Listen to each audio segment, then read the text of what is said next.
Hello friends, welcome to అఖియా రోమాస్. నేను మీ అఖిల.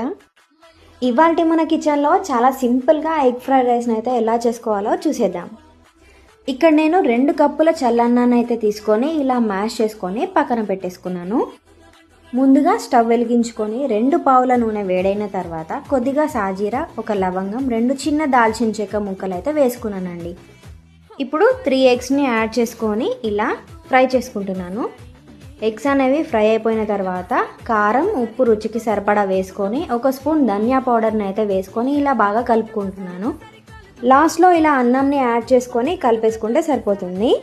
ఇలా కొద్దిసేపు కలుపుకొని స్టవ్ ఆఫ్ చేసుకోవడమే. ఎంతో టేస్టీ అయిన ఎగ్ ఫ్రైడ్ రైస్ అయితే సింపుల్గా రెడీ అయిపోయింది. 10 మినిట్స్లో ఇది ప్రిపేర్ చేసుకోవచ్చు. నిజంగా లంచ్ బాక్సెస్లోకి అయితే చాలా త్వరగా ప్రిపేర్ చేసుకోవచ్చు. మరిన్ని వెరైటీస్ కోసం పేజ్ని ఫాలో చేసి రెసిపీ నచ్చినట్లయితే లైక్ చేయండి, కామెంట్ చేయండి. Thank you.